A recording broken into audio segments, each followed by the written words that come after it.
This is James Taylor, and you're listening to The Creative Life. The Creative Life podcast is a show created for you, the creative. If you're looking for inspiration, motivation, and advice while at home, at work, or on your daily commute, then this show is for you. Each episode brings you a successful creative, whether that's a musician, writer, artist, designer, performer, educator, or creative entrepreneur. They share their journey, their successes, their failures, their creative process, their insights, and much, much more. In this episode, I talk with Julie Burstein, an award-winning producer, best-selling author, TED speaker, coach, and consultant. And we talk about the joy of the spoken word, the craft of storytelling, her time working with Terry Gross of Fresh Air on NPR and what she learned from Terry, her morning tea meditations, how to give constructive feedback to creatives, this idea of creative peers, Seth Godin's work on creative fears and his writing on creative fears, how she coaches people to do TED Talks and how to give a TED Talk yourself as well. So enjoy the episode. Hey, it's James Taylor, and I'm delighted today to have Julie Burstein. Julie is an award-winning producer, best-selling author, TED speaker, coach, and consultant who has spent her working life in conversation with highly creative people. In her book, Spark, How Creativity Works, she maps out some of the coordinates and dimensions of creativity. She is also the host of Spark Talks at the Metropolitan Museum of Art in New York and produced the very first TEDx in an art museum. Finally, as an accomplished broadcaster, Julie created Studio 360 with Kurt Andersen on US Public Radio, as well as hosting her own podcast, PursuitOfSpark. So Julie, welcome to the show. Thank you so much, James. So share with us what's going on in your world just now. Well, just now, I'm looking out, even though it's springtime, supposedly, I'm looking out at snow. And things are lovely, though. The sun is out. And I am working at the moment on PursuitOfSpark. I'm editing some of the new interviews and conversations for that podcast, which we're relaunching actually in April, and working with a couple of other podcast clients to create some new conversations. So having a lot of fun with all of that. And this whole podcasting is fascinating because obviously we're both big fans of audio and something the spoken word does, which you just can't get with visuals as well. But I mean, did you kind of see this whole podcast thing, coming along, or were you as kind of pleasantly surprised as everyone at how it's just seeming to be booming at the moment? Because I've spent my life telling stories through sound, through conversations, through produced pieces, I know, and it sounds like you do too, how powerful it is. In fact, when I wrote the book Spark, I drew on all of the interviews we'd done in Studio 360, and it was then that I really crystallized for me how in my first medium, in sound, I was so lucky because just in the tone of someone's voice, a whole story can be told that might take you 2 or 3 paragraphs to actually tell in print.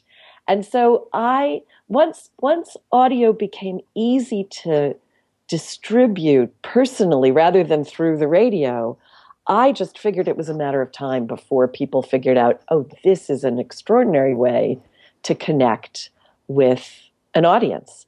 So I was, in ways, I was a little surprised at how long it took for podcasts to take off. I think Serial, of course, was the one that I think opened it up in most people's minds because it kind of got to a critical mass of people who understood it. But there were people who were already working in this way. I think now the challenge is there are so many podcasts out there, you would need 2 or 3 lifetimes to be able to listen to them all. Sure. So it is making choices. That's the challenging piece. I suppose one of the nice things about that medium and radio is the same, is that it's something you can do while also getting other things done. So whether you're cooking or out running or in the car or wherever you are, it's something that can be with you. And I certainly found this, having been brought up in the UK and then obviously moving to California, was that one of the things I missed most was we have BBC Radio 4 in the UK, and it's this all spoken word. It's not a music station, and quite similar to probably to NPR, and I really missed those voices. It's kind of strange, isn't it, when you get to know people in whether it's podcasts, because you're going right into their earbuds. Absolutely. And because the voice is a way of connecting that I think no other medium has. And perhaps it's because it's what we're listening to before we're born. You know, babies are born knowing their mother's voices and sometimes their father's voices. And I think also one of the things that I love about audio is that a listener is a participant in it, because we have to fill in around the voice. So we have to create the image in our own mind. We have to be able to bring our own imaginations to the stories that are being told. And I think that partnership between the person telling the story and the person listening is part of what makes it so intimate and so powerful. And it can be complicated too. I remember I was a host and a reporter on a radio station in Philadelphia, long time ago when I was very new, just a couple of years out of college. And I remember going to a party, and I was talking to someone at the party, and a guy turned around and looked at me and said, "Are you Julie Burstein?" And I said, "Yes, I'm Julie Burstein." And he said, "Oh." And I said, "What?" He said, "Oh, I thought you were taller and blonde." And I said, "Well, yes, on the radio I am. I'm very tall and blonde on the radio." So that's the other wonderful thing about audio is we get to create people. It's this wonderful partnership between listener and storyteller. And how did you first learn your craft as a storyteller? Where did it all begin for you? Well, I think for me it began just in listening to stories. My mom is an English professor and loved reading Greek myths to us when we were little. And we had this beautiful book, you may have it in the UK as well, called D'Aulaire's, I think it's the Big Book of Greek Myths. And it was created by these beautiful illustrators. So I just spent hours looking at the pictures even before I could understand the words, and hearing my mother telling me these stories. And so telling stories was always a part of my life growing up. And my dad was not an English professor. He was an accountant, but he loved making up stories. So that was another deep piece of my growing up, was that stories were a way of connecting with the people that I loved. So I think I learned there first. And then I was very lucky, in fact, in the same radio station in Philadelphia. So I worked at National Public Radio with some of the best radio storytellers, interviewers, producers. I worked there for a year. And then I went to this radio station, WHYY in Philadelphia. And there I got to be the first arts reporter and really delve into all of the worlds that I love, of music and theater and visual arts and writers. But I also got to watch perhaps the best radio interviewer do her work, and that is the host Terry Gross, who's host of Fresh Air. And I worked with Terry and her wonderful team before they ever went national, and it was the best education anybody could ever have, to just watch someone, I would say a big part of her work, and I would say of my work too, is finding the story that needs to be told and creating a space in which the person I'm talking to can tell their story. Much in the way that you're doing right now. I mean, the work of an interviewer is a particular kind of storytelling and story finding. And it's fascinating. You see, I was watching something the other day with, it was actually Larry King, and he was talking about the art of interviewing. And I can't remember who he was speaking with, but he said something I found very interesting. We have in the UK we have a similar type of interviewer called Michael Parkinson, and he said he said you have to. I think the best way he expressed it was you have to act a little dumb. You have to really put yourself in the shoes of the listener rather than necessarily yourself. You may know these answers, you may know these things already, or think you know them already, but you kind of have to ask from that position. And then the other thing he said, which I thought was very interesting, was a lot of the art is in the follow-up questions, not necessarily the initial lead questions that you go with. Absolutely. And I would add to that, I think that that's true, that when you're asking the questions, often you know the answer because you've read the book or somebody's prepared you. And but you do have to ask with honest curiosity. I mean, I can hear when an interviewer is truly interested in what somebody is saying or when they are just getting ready to read the next question on their list. And I think it gets to what you just said, which is the follow-up question, that what I'm always looking for is to be surprised.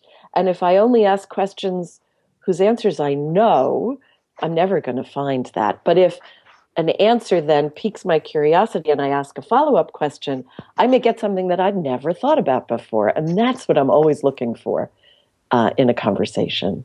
So I also sense that you're a big fan of tea. I'm watching your TED Talk, which is incredible. So today, are you as we're speaking with each other, are you sitting there with a nice oolong or a lapsang? Well, you know what's interesting, James, and you may have seen this. I now have a Tumblr where I post my morning tea meditations. Yeah. About 9 months ago, a dear friend with whom I produced a podcast, actually. She's a neuroscientist, and we did a podcast on neuroscience. Her name is Wendy Suzuki.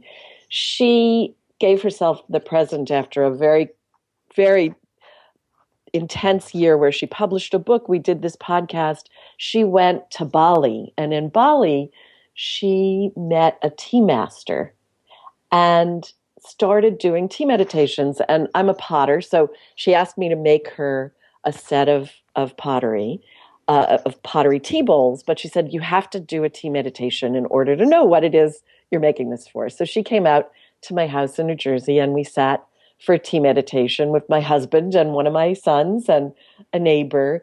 And we just sat outside and drank tea in silence for about 20 minutes. And it was amazing. And I've been doing that every morning since, or sometimes afternoon if I don't get to it in the morning. But I find that spending 10 or 15 minutes when I can outside, when I can't with a vase of flowers at my kitchen table, not reading the paper, not looking at my email, not checking my Twitter account, just sipping tea out of a beautiful handmade bowl and listening to the world is the most rejuvenating way to start the day. It's been a very powerful practice for me.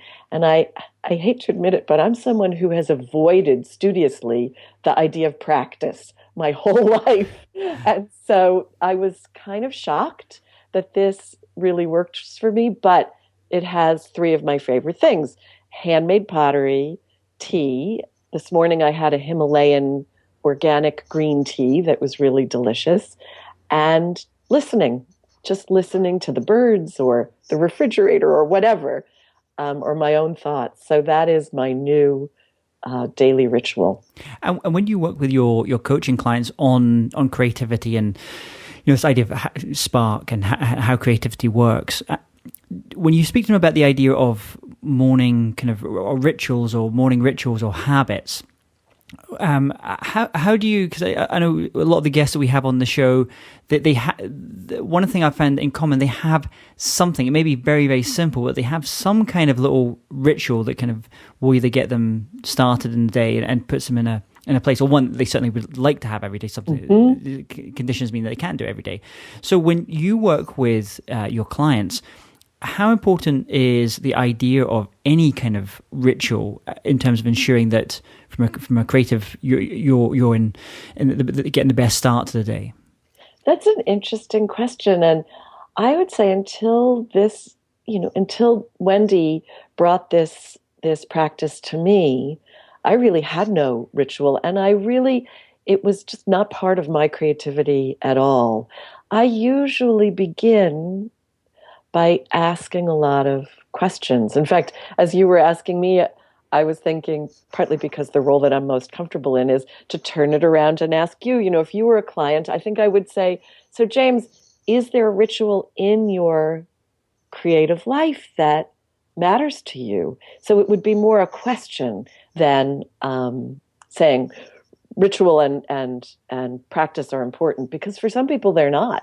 I would say for me, until 2015, it wasn't so important. I'm curious about you, though. Is that something that's a part of your creative?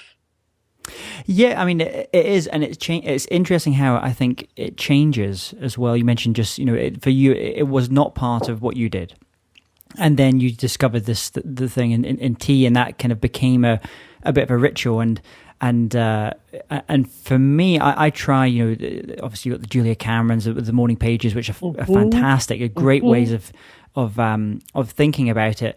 And I tried that, in the morning, and I could never do it. And I actually, what I found worked better personally for me was in the evenings. Because for me, the mornings were very much, I just kind of want to hit the ground running, which is exactly what you're saying, you're trying to avoid. And so for me, the evenings are the quiet time, when I can sit, you can sit and reflect as well. And I think that's quite common.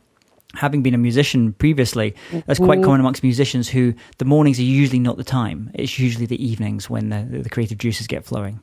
And I think too, Julia Cameron's is a ritual that you add to your schedule. For me, and I know for a lot of people that I know, sometimes attaching a ritual to something you're already doing is the way to be able to keep it as a practice. I know that's certainly true for me, in that I had a cup of tea every morning, usually in a hot cup at my desk. If I was working at Studio 360, I would pick up my tea before I got to my desk and drink there as I went through my emails. So this was just taking something that I was going to do anyway, which is drink my tea, but do it with more intention. And it doesn't take any more time. It was the same 10 minutes. It's just I really set it aside as a time just to drink my tea. And as I'm saying this to you, I'm thinking, I need to talk to my kids about this, because I actually think it's much harder for young people today to do just one thing at a time. And it is, it's a powerful thing. It's like, even just having a conversation, like this conversation that I'm having with you. I've turned my email off. I haven't turned my phone off, although I'm going to do that right now. And that idea that we just need to focus on what is happening right this moment is so important, I think, more important now perhaps than ever. And I know you're often asked to go and speak at events and conferences, and I know so one of the talks you do is talking about how challenge, conflict, risk, and failure can lead to innovation. So, kind of turn this back on you. Can you talk about a time in your life where you worked on a project and you gave it your heart and your soul, but for whatever reason it just didn't work out like you'd hoped? And what were the lessons that you took away from that experience? I can give you a wonderful example of that, because failure often isn't that you didn't do something great. It's that you may not have accomplished what you had set out to do, or it may be that you're at a kind of inflection point where you have to change what you do. And so with Studio 360, which is a radio show about creativity and pop culture and the arts, I worked and developed the show idea. In fact, before they even hired me, I said, all right, if you hire me, this is what the show would sound like. And we ended up creating that show. And it was extraordinary, and this wonderful opportunity to play with ideas. And as I was talking about before, this idea of surprise was built into the program, because the way that I structured it was an hour-long program, and we created stories, pre-produced stories that our host, Kurt Andersen, would listen to in the studio with a guest, so that there were these opportunities for both of them to listen and be surprised and take the conversation in a direction that we might never have expected it to go. So I'll tell you. Oh, but go ahead. No, I was going to say on that point as well. So, and this kind of ties back to something you said a little bit earlier about thinking about how podcasts evolving from radio as well. So you obviously went in there with a very set idea in terms of the kind of format what the rules essentially were going to be to Yes. creating this thing. Yes, because I wanted to set up rules, first of all, that allowed Kurt, the host, to shine. He had never been a radio host. And so part of what I wanted to do was give him a set of experiments and things to be able to play with, to be able to become a wonderful host. And the other is because I feel like when things are completely predictable, that's where you lose that audience participation. That the only way an audience can truly join with you is if we're all surprised together. And one of the challenges of that is sometimes we're all surprised together in a bad way, not a good way, that something doesn't work rather than does work. And so after a few years at Studio 360, where I would say 80% of the shows, we hit it out of the park. Then there were a couple of shows a year that were not great because we were doing something that was an experiment. And so a few years in, the powers that be at the radio station that I worked at said, we can't have that. We need things that are more predictably good. And I realized, with the help of a really extraordinary leadership coach who I worked with, Dick Nodell, who's part of PursuitOfSpark. Part of the reason I started PursuitOfSpark was Dick was so helpful to me as I grew as a leader that I wanted to share him. But anyway, he helped me through this transition where I realized that the energy you need and the creativity you need to launch something is different than what you need to allow it to continue and be successful, perhaps without you. And so there, I would say I encountered a failure in that I didn't know. I knew how to launch. I knew how to create. I knew how to. I'm a wonderful 0 to 60 kind of person. How do you go from no, I think we want to do something about art and culture, but we don't know what, to a really powerful program. But at that moment, what I didn't know how to do was create a framework within which the show could be successful, ongoing. So a little bit like you used the sports metaphor, a bit like passing the baton. At a certain point, you don't have fresh legs anymore in terms of creativity. You want to kind of pass on to someone who's very good at the maintaining and the building thing, but who may not have necessarily the right skills to have the initiation of the idea, the actual getting things up and running. Yes, and the leadership is very different. Leadership of something that's starting is very different than leadership of something that is a continuation. And so what I did at that moment was I worked with my senior team to help them build the skills that they needed to keep the show going. The less exciting pieces, which are things that I've always been very good at, but a lot of people in creative work don't want to pay that much attention to, like budgeting. Like how do you give constructive feedback? And I worked with my senior editor and my senior producer, and at that moment we also had the contract for Spark, for the book that became Spark, and I decided I would leave and write the book and give them the show and let them carry it forward. And so that was perhaps the best example for me of a moment where it wasn't exactly failure, but it was, I wasn't ready. I didn't know how to do something. And so things were stuck. And it was only when I learned how to lead in a different way that I was able to do two things. One is cultivate the great talent that was there and acknowledge that it was time for me to leave and leave this to them. And what I'm most proud of is they've carried it forward, and I left 8 years ago.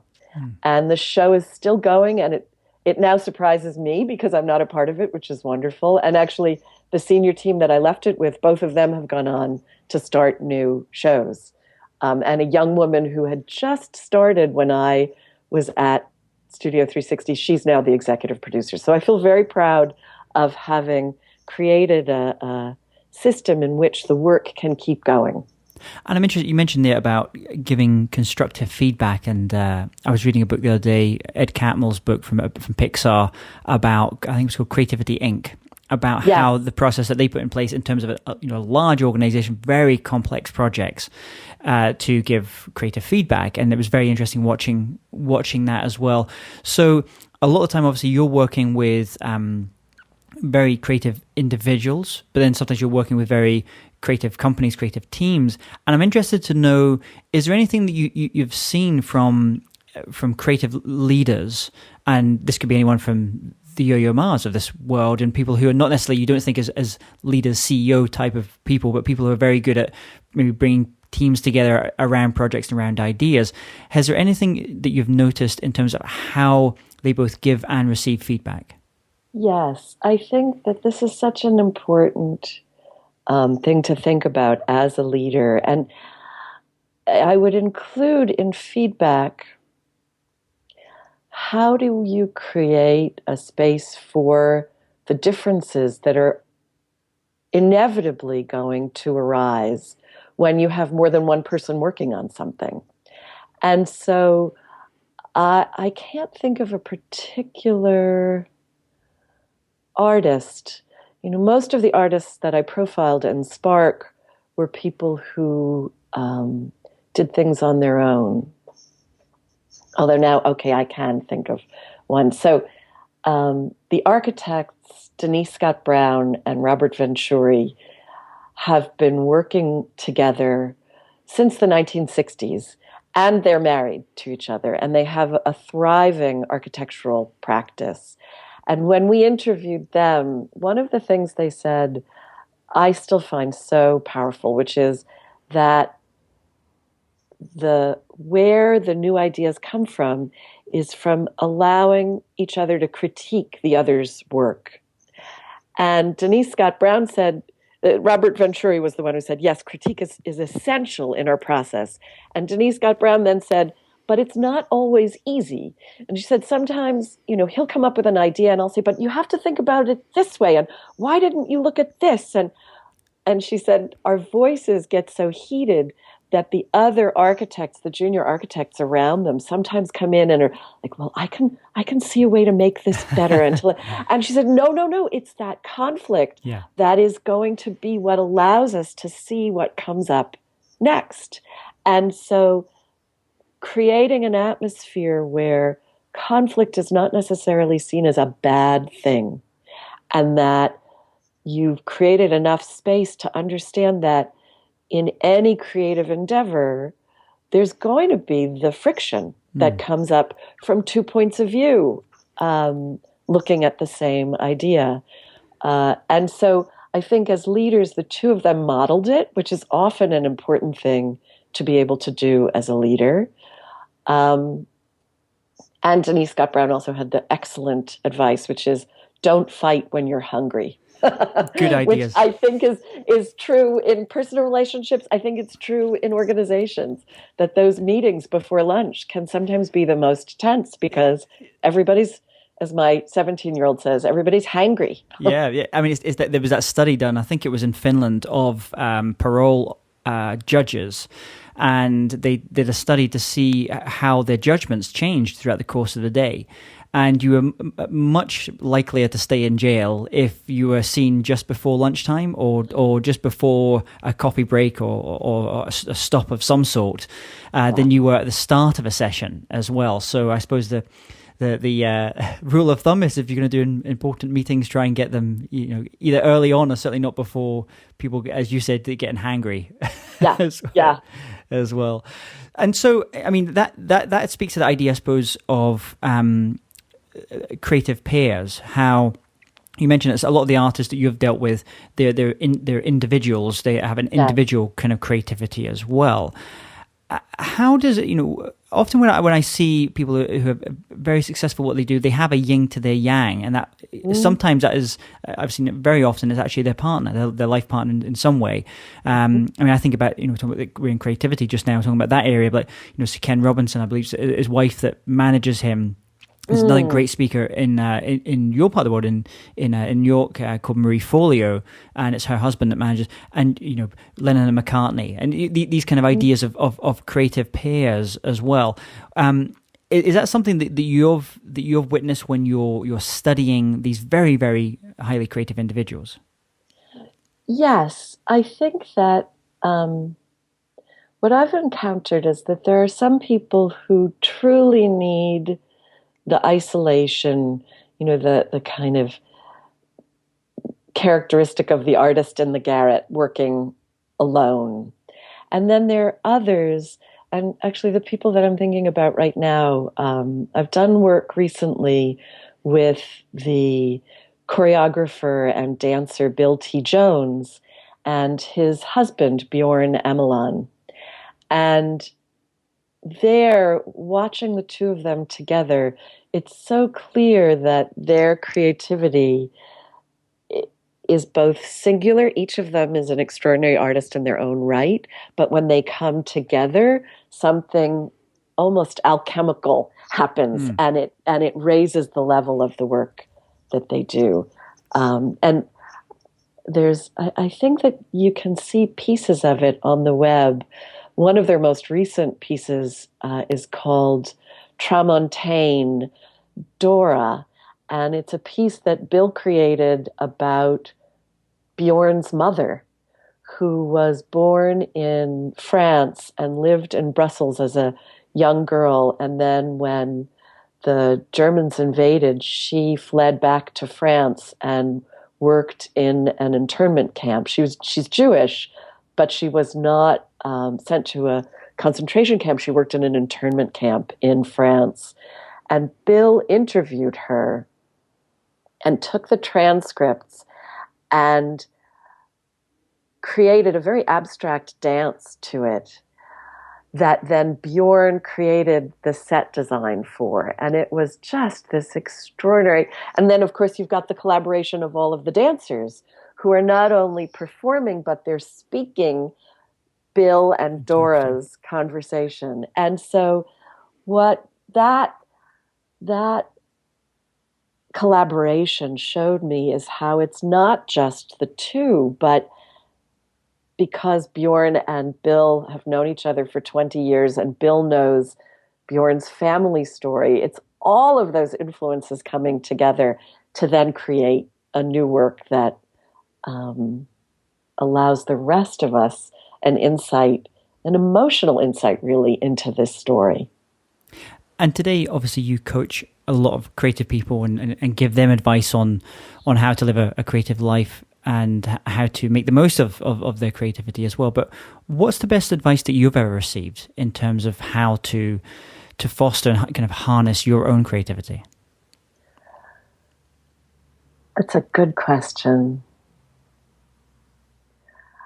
I'm going to give you a few things. One is the writer Seth Godin talks a lot about fear.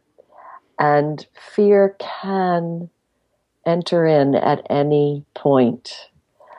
And so Seth writes about fear in a particular way, about the lizard brain, that this is something that is kind of pre-language. Yeah. And we need to think about it. And so that made me start thinking about fear. And then to Dick Nodell, in fact, one of the first episodes that we'll be releasing in April is a conversation that I had with Dick about fear. And what he talks about is that fear, it's not something that we can think about it in a couple of ways, but fear of something is usually less useful than realizing that fear's joined you in whatever you're doing, and that you can recognize it and say, oh, there you are again. Hello, old friend. Yes. And that because a lot of the coaching that I do is of people who are about to give TED Talks or major academic speeches or appearing on television where, as you know, once that spotlight is on you, fear is definitely going to walk in the door. So And imagine, especially if you've come from a world where that is not the usual thing. You know, a lot of artists and performers are very used on that space. But if we think about it from an evolutionary perspective, the idea of being in open ground on your own, with no protection and all these lights on you, that's obviously induces some fears.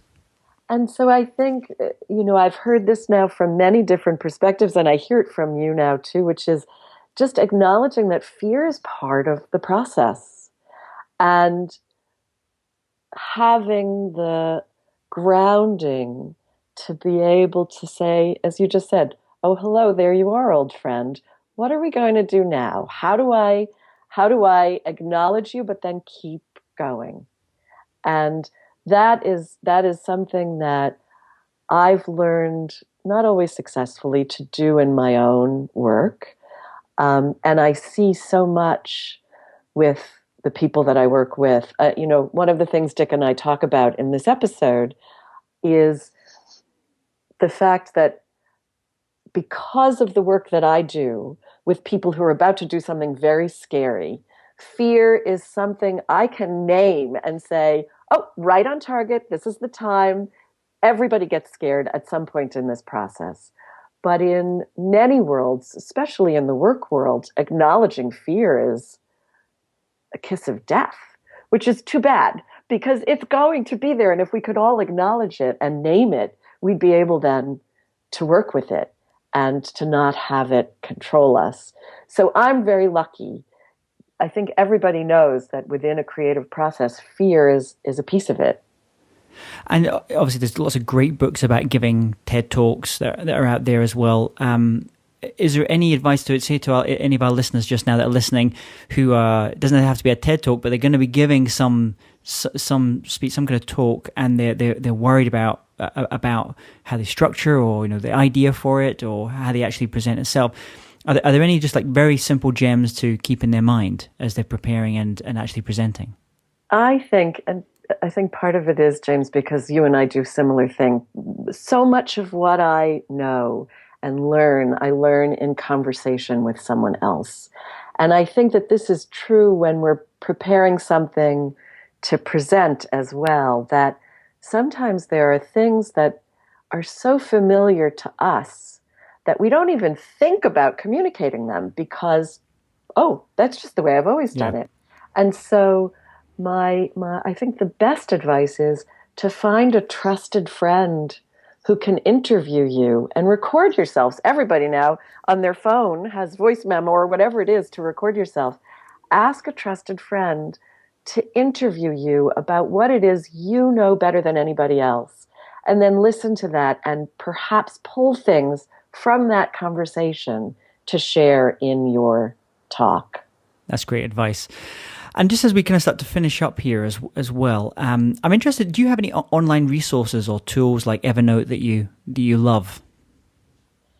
I don't really, in part because I think I'm still an analog girl. An analog girl in a digital world. I'm sure there's a song there.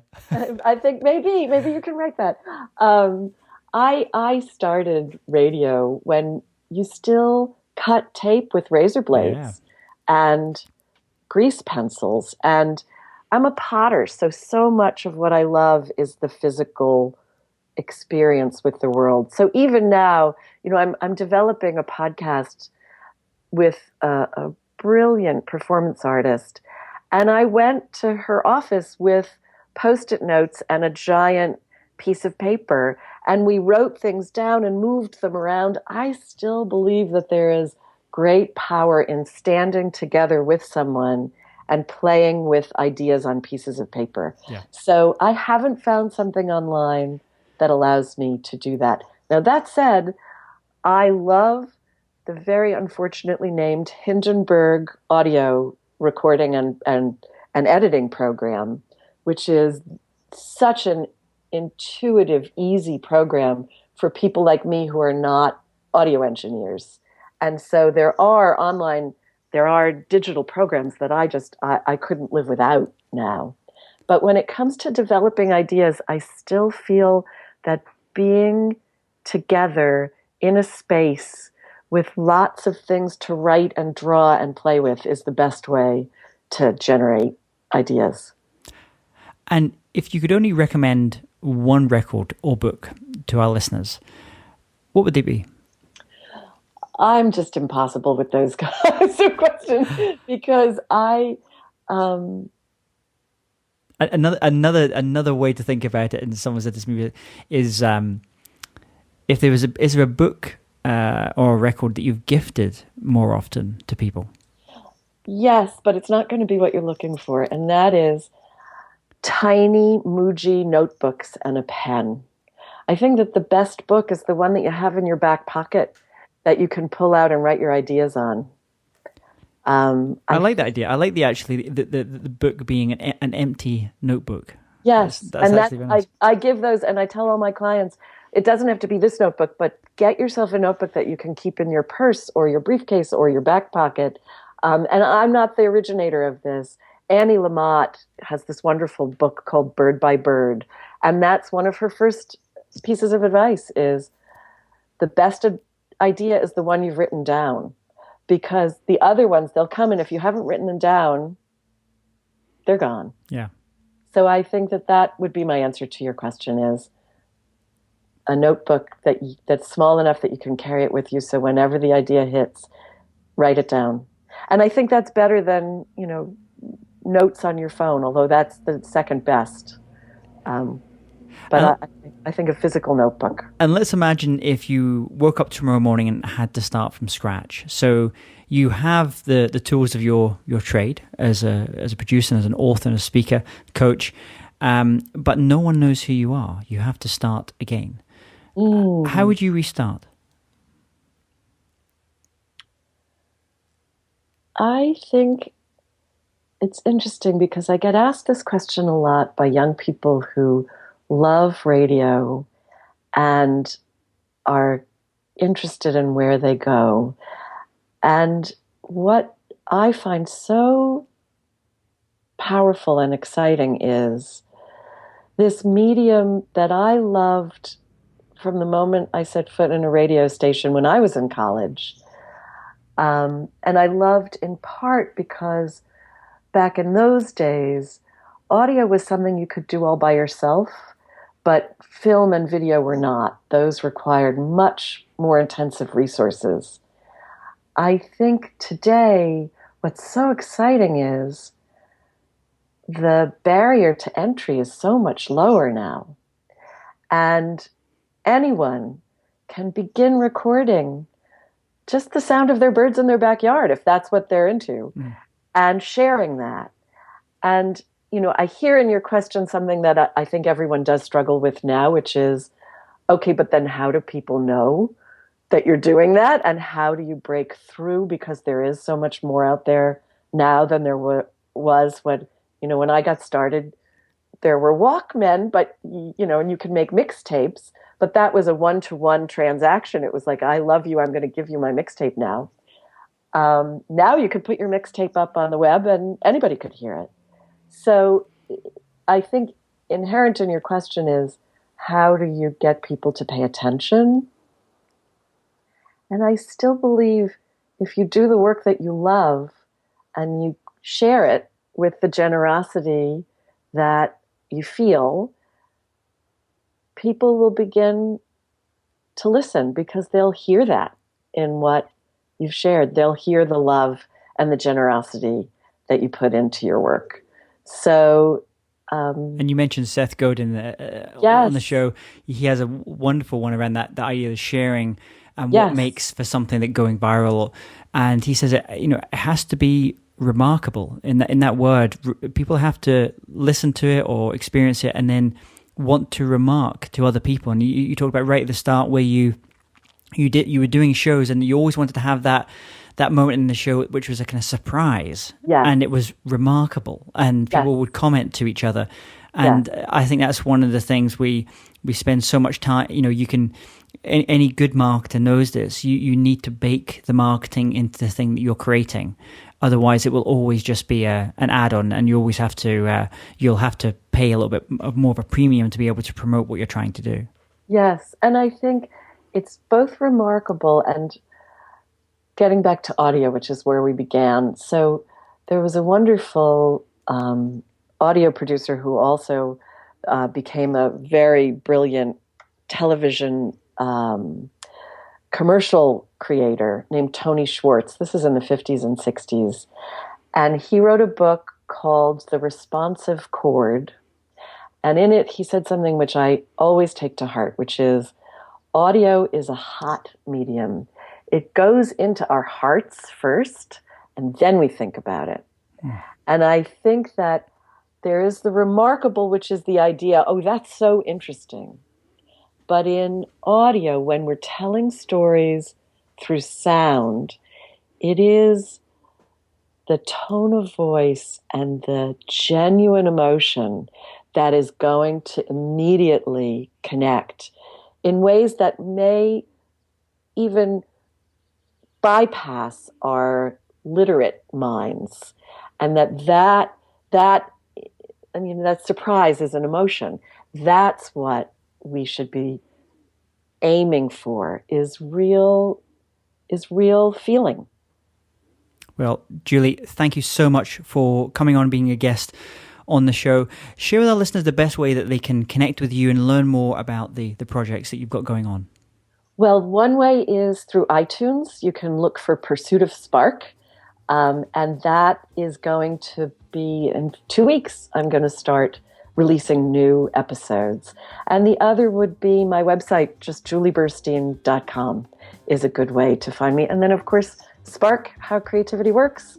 There I get to share the stories of a number of extraordinary writers and artists and filmmakers, and it's still something that I've created that I am so deeply proud of. So that's fantastic. Yet another way. And we'll put all these in the show notes so people, if our listeners, if you want to go to jamestaylor.me and just type in Julie Burstein in the search bar, then you'll be able to get all the show notes and what we've been talking about on the show today. So, Julie, thank you so much for coming on. I wish you all the best with the new podcast that you've got coming up, and the new series of the podcast you've got coming up, and your future creative projects. James, thank you so much. It's a pleasure to talk with you. Hey, James Taylor here again. And if you're interested in living a more creative life, then I'd love to invite you to join me as I share some of the most successful strategies and techniques that high-performing creatives use. I put them all together in a free downloadable ebook that you can get by going to jamestaylor.me. That's jamestaylor.me to get your free downloadable ebook on creativity.